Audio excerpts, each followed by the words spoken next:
Welcome back to Wood Acres. Today we're going to be taking a walk through the gardens. It's the end of August. It's a beautiful day right now, but we don't have that many beautiful days left. The nights are starting to get cool and the growing season is coming to an end.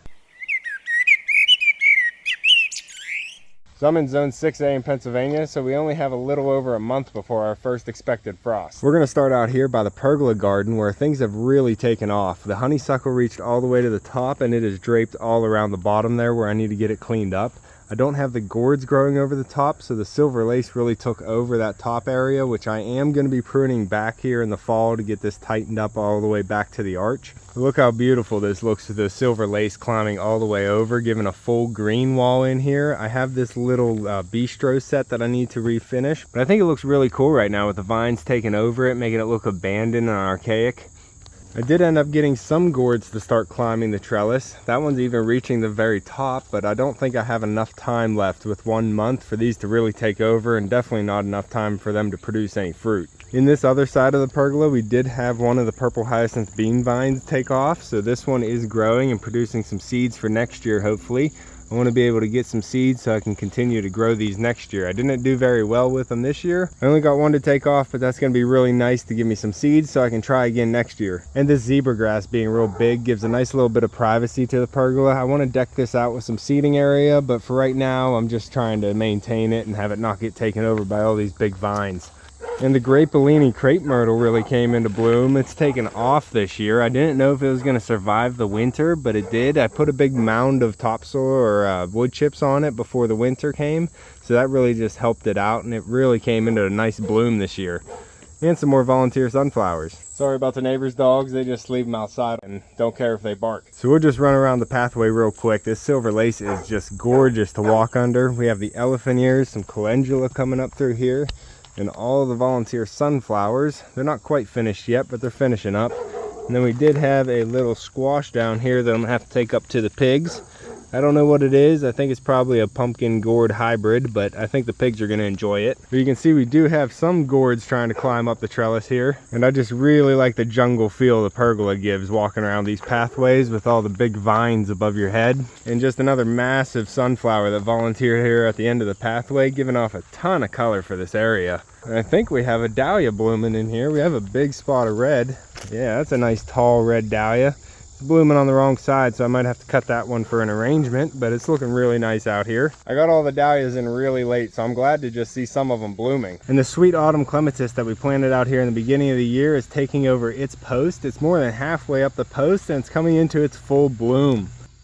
Ah, it smells gorgeous. This is an amazing plant. If you don't have one of these, maybe you need to check them out because it adds a lot of nice fall interest and it has a beautiful fragrance. I even ended up leaving some here in the pergola garden. I forgot them whenever we dug them out. We set them in the fresh compost here to get them to pre-root because I didn't have any compost down in the cut flower garden where I wanted to plant them. But it looks like we forgot 3 of them and they don't really have too much sun here, so this one's just starting to bloom.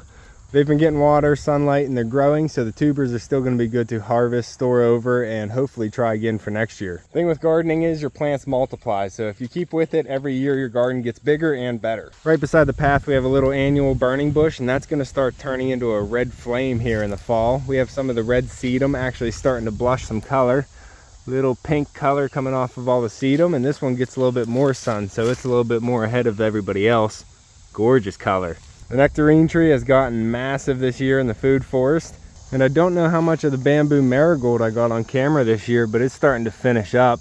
It got beautiful yellow flowers on it all over, real tall flowers, looked good in arrangements as well. If I have a picture of one I put in arrangement, I'll throw it up here. But we had a lot of dry weather here in August, and then we just got almost 2 inches of rain all in one day, so a lot of the taller, lankier things kind of got knocked over and withered.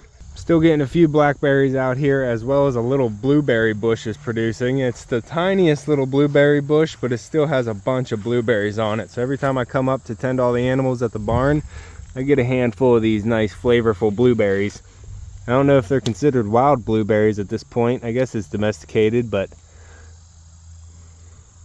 they're still really good blueberries. And as you can tell from all the weeds in the food forest, I don't spray out here, so they're clean and ready to eat right off the branch. And I even have some yellow pear tomatoes that volunteered out here, and they're starting to ripen up. I don't like tomatoes, so those will go to the animals. So the island garden isn't as showy as it is during the summer, but we still have some nice color in here, more muted color now that the firelight hydrangea is coming into its red period. And we still have some interesting blooms like this bottle brush here. I think this is a bottle brush. I just looked at it, but look at all those bugs on there. Those tiny little bugs are working all those little tiny petals in there and getting all the pollen out. Seems like some type of, I don't know, sweat bee. One you don't want on your arm, that's for sure.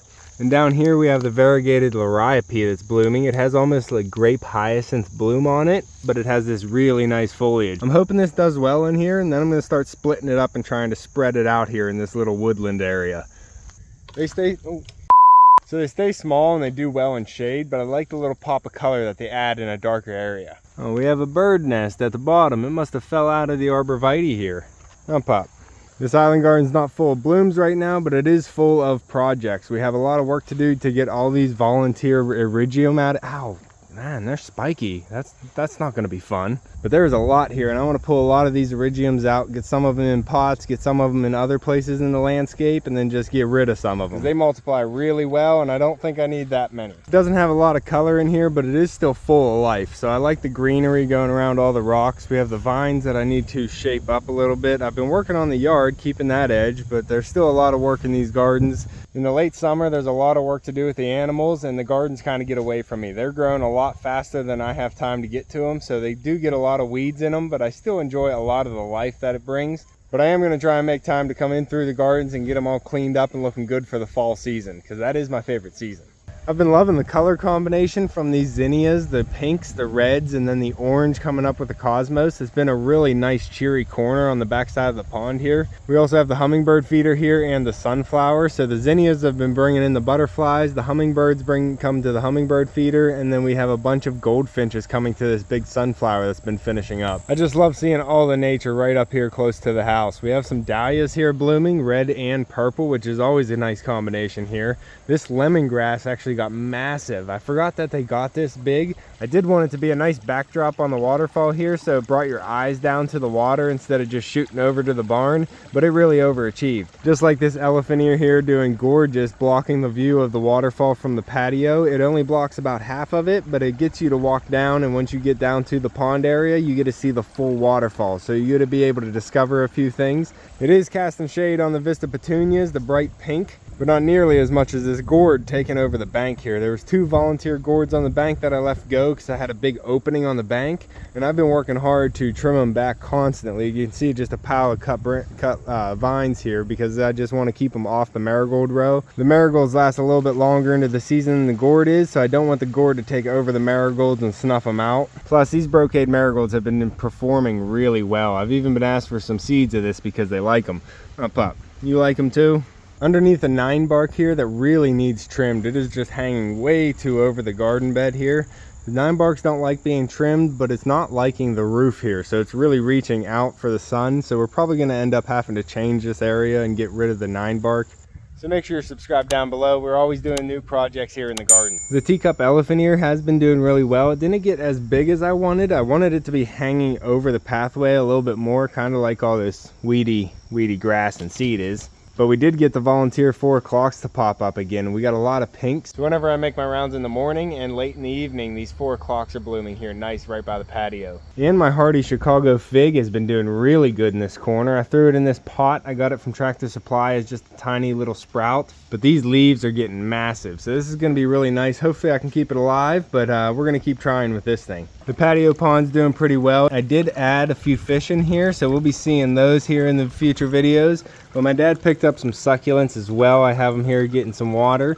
I don't know what they were. They didn't have names on them, but they were on clearance. So we're going to try and get these out there, and hopefully we can get some more succulents growing as well. This one's really neat. It actually looks like spider webs all over it. Hopefully it's not real spiders, but it looks pretty cool with all that fuzz on there and the pom-pom style. If you know what those succulents are called, let me know in the comments down below. I couldn't be happier with the patio pots. They worked out really well with very minimal effort. Both sides even did pretty well. We have coleus in there, we have wavy pink petunia, and then we have a snapdragon in the back. And then the 2 on the top have the dracena spike, just to add that little extra flair. But they really did well here on the steps. And I've really barely even watered these things to even take care of them, so they've done amazing out here. If I'm being honest, I didn't really water anything this year. I watered the vegetable garden maybe twice in the early season whenever I was getting the potatoes in, but I really haven't touched anything. It's been up to Mother Nature to keep everything alive here, and she's been doing a pretty good job. So earlier in the season, I had a big gap on this bank here, and I didn't know what to put in there, so I just left it blank. I ended up having some volunteer gourds pop up, and they took over the space like they were meant for it. And right here off the wall, we have a gourd growing, so hopefully we'll get a couple of these for decoration for the fall. Up here is one of my reject giant pumpkins. It didn't do too well, so I had to cut it off and let it go. It's been a really bad year for me and a giant pumpkin. My friends are doing really good. They have some large pumpkins. Hopefully they'll be able to get them to the finish and cured. But mine is completely dead down there in the vegetable garden. I'll show you that in a little bit. But this was not a good year for gourds and pumpkins here at Wood Acres. But I grew a lot in previous years, so I do have a ton of volunteers from just decorations that I've set out. This one in the cold frame was a complete volunteer. It popped up here. I did sow some cabbages and stuff in here, but once this gourd started growing, it snuffed out everything else. It does have some fruit on it, so we will get something for the animals. It's growing down here almost into the water. The gourd is completely grown into the water, and once it gets to the water, the vine does die. So look at this. Once it hits the water, it doesn't do much growing because it starts dying off in the algae underneath the water.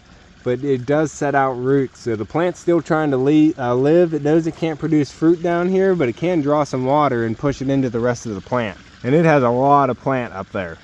There's a good bit of algae in the pond here, but all these tiny little minnows are loving it. A lot of people look at the algae and think it's gross, but I see a whole ecosystem inside there. So you have all these little baby minnows, and then you have even tinier minnows. And then all the crustaceans and all the bugs and everything else that's inside that is just loving the ecosystem. So the pond bank is more than full. I think I'm even going to come in here and shave off the end of this gourd, let some of this grow and produce out into the yard, but I want to shave that off so it doesn't snuff out all my colorful flowers. The lemongrass on top is even encroaching on my big hedge of impatiens, which I really like at the top there. It really filled in nice at the top of the waterfall. The waterfall has a lot of shallow areas, so it does produce a lot of algae quickly, but the one benefit of it is it builds up and it gives me a nice look of a sheep falls coming off this left side that I wanted. If you have any ideas on how I can get all this algae out of my pond, I'd really like to hear it down in the comments below, but I do enjoy the whole ecosystem it provides for the fish. I even put a sump pump in a makeshift bucket skim filter there, and I ran that for a while, but I can't run that constant because the pump's just not made to run steady. I used some filter floss in there, stuffed it all in, and it did get a lot of it out. But there's just a lot of algae in here that's attached to the rocks and the surfaces, so it's not going to be able to get filtered out unless it gets lifted up into the water column.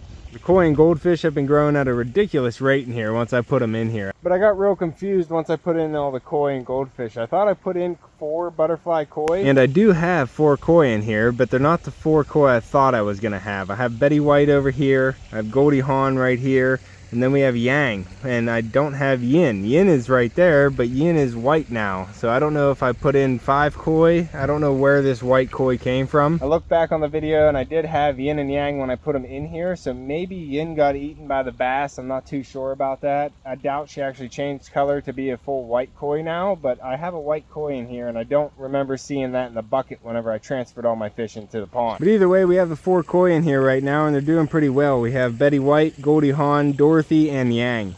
And all the Sarasa comets, feeder goldfish, and shabunkins are doing well too. We have a bunch of minnows swimming around here in the sand, and we also have some bees landing to get a drink. They love the wet sand. If you love nature, there's absolutely nothing better to add to your garden or backyard than a pond.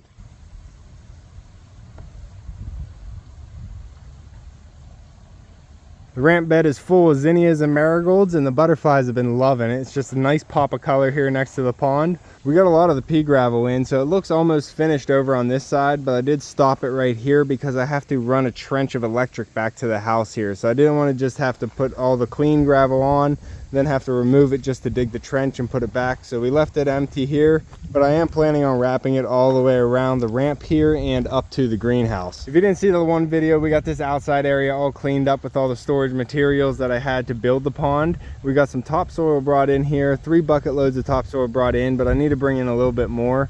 And then I'm going to get it cleaned up with a nice top layer of compost, get it all planted out. But for right now, this is where I've been throwing all the algae that I scoop out of the pond. It's just going to fertilize this area really well and be really good for the plants once I get them in here. What are you doing, pup? You sitting in the shade?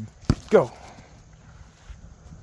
Down here at the vegetable garden, it does keep producing. We have some volunteers that are actually producing some nice little pumpkins.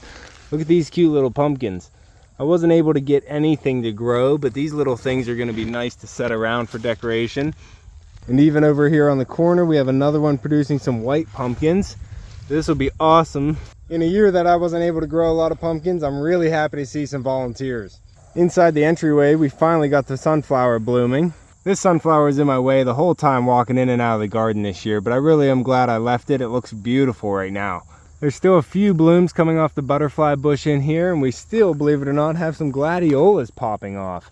Look at this, gladiola just starting out, and we have one I noticed falling down over here that I'm gonna have to cut out for an arrangement. We don't want a fallen soldier laying on the ground, so we'll cut this and bring it up to the house so we can appreciate it finishing off. The Love Lies Bleeding Amaranth is doing beautiful down here. I've been cutting some of this for the arrangements as well. I put in 2 that I grew from seed, and they just got really big in the last month. Down here we have some tomatoes that are still producing. I don't have them staked up all the way, but they're still producing pretty nicely. Let's reach down here and see a beautiful, nice tomato. Gorgeous. And there is a lot more on there to ripen up. The marigolds are around all the tomatoes down here. Some of the stakes are starting to fall over, but I'm really just letting them go. I don't really see any disease problems. I'm seeing a lot of red, healthy tomatoes. So I'm just happy with the whole bed. I'm not putting a lot of energy into this area. And like I said, I maybe watered this bed once. And we even have some cucumbers down here that I should pick. We have some big old cucumbers. 1, 2, they're coming out of the bed here. 3, 4. Yeah, we have a bunch of cucumbers I can pick. I actually might be able to come down and do a full harvest down here, get some tomatoes, some peppers, some cucumbers, and the potatoes should be coming in soon. My new potato patch so far, I believe, has been doing really well. It looks really healthy and full.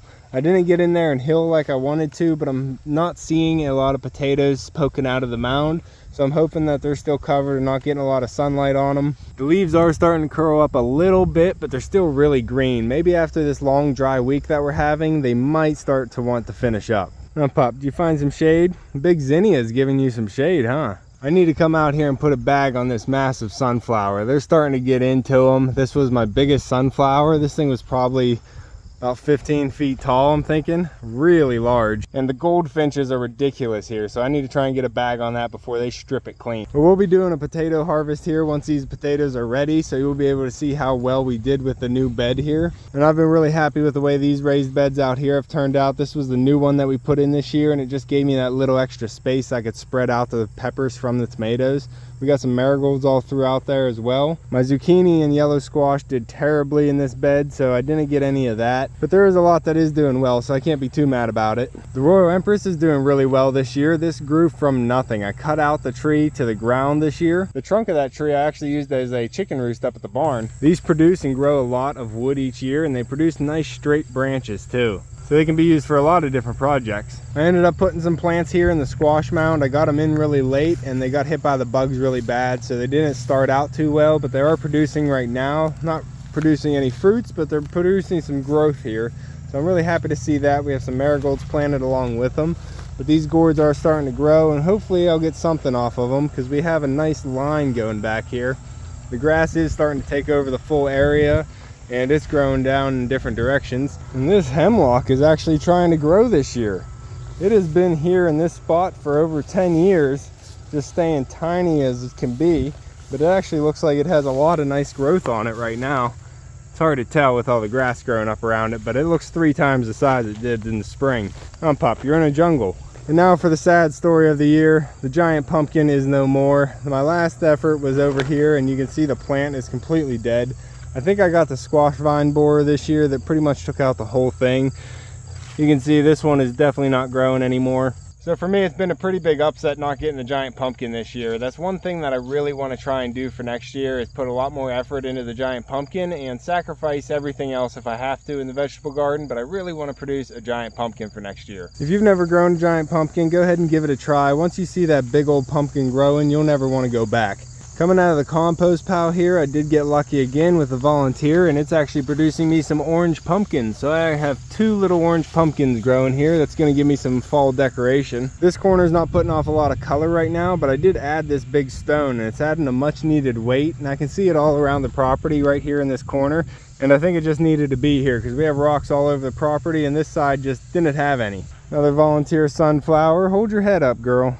All the sedum is coming into bloom right now, and the bees love these tiny flowers. You have a little bumbler right there. You have a honeybee up here on this one. And you have a little sweat bee or a fly on that one.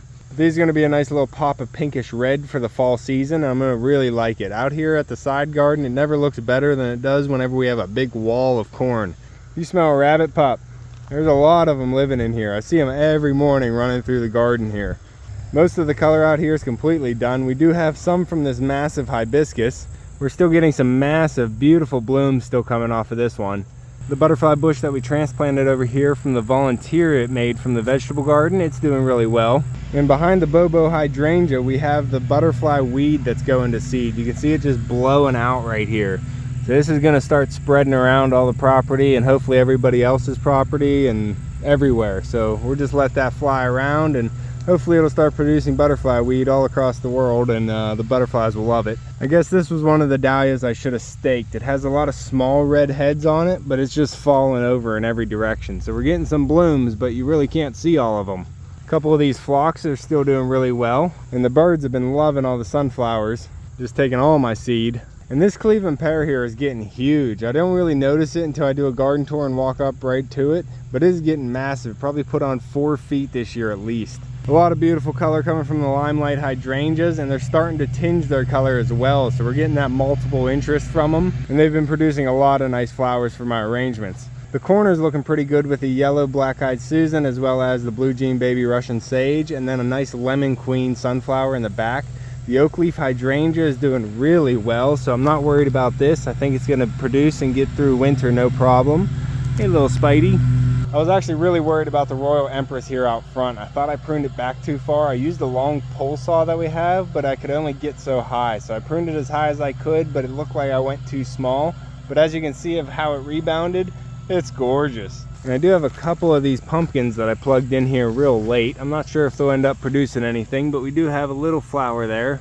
But the Royal Empress tree is just so majestic out here. This thing has been doing so well. It got pruned back, but you can see how much growth it put it back on this year.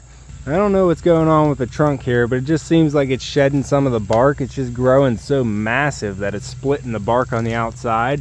We still have a lot of growth here. I don't know if it got cut or like hurt somehow, but it seems like it's healing up. So hopefully it's just gonna grow up nice and strong and get real big. It's just massive. It's one of my favorite trees here on the property, and I grew that tree from seed. Then out here we have the castor beans doing beautifully. These were the earliest ones that I got in, so they're naturally the biggest. And you can see this one has nice red stemming on it, and it's starting to put on a bloom up top.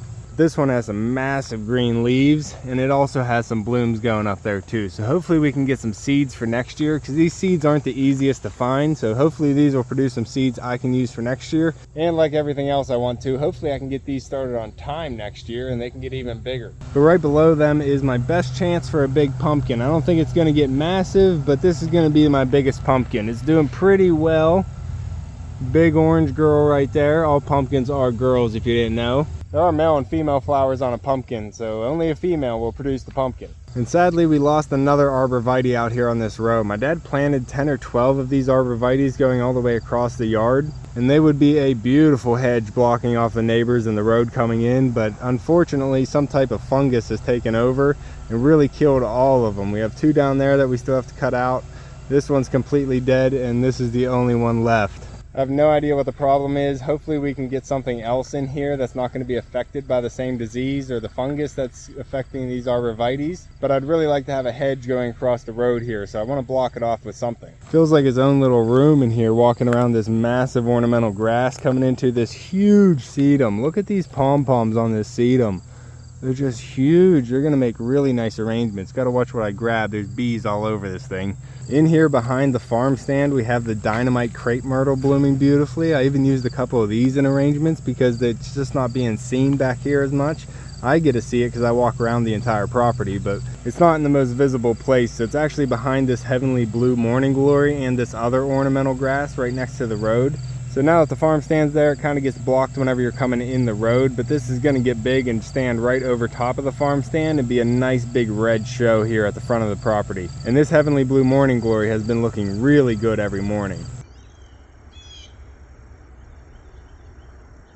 The annual burning bush has just gotten insanely massive out here on the corner. It's still bright green, so we don't have it autumning off yet, but we have a ton of color coming from the zinnias here and more gladiolas. I just keep getting more and more of these gladiolas. These are winter hardy here, so I just leave them in the ground and they keep coming back every year. I try and keep lower things in this area so you can see all the gladiolas poke above and just add that spike of color. And the Russian sage out here is doing amazing too. I really like the color of it, and I like putting sprigs of that inside arrangements as well. Another massive sunflower out here finishing up. We have a big old Rose of Sharon that drops way too many seeds. I think I need to replace that with something else. Maybe one of the neutralized Rose of Sharons that doesn't reproduce with their seeds. But we also have all this volunteer coxcomb here on the corner. So I really want to save some of these seeds because I was looking back on a video that I made a couple years ago. And all down the line of the yard here was a nice pink hedge of that coxcomb. And I really like the look of that framing in the gardens out here in the front. So I'm going to try and save some seed and maybe have that effect next year. And over here on the front corner of the house, we have another volunteer pumpkin from one of my decorations from last year. I think this might be one of the larger pumpkins, maybe a big first prize or an Atlantic giant. Just by the color of the skin, you can tell it has a very malleable, stretchable skin. And I'm really not doing anything to this. I'm just letting it grow, do its thing, and hopefully it'll produce a pumpkin. I don't want to mess with it too much. The pumpkin I was messing with died first, so I'm just going to let Mother Nature handle this one, and hopefully I can get a pumpkin from it.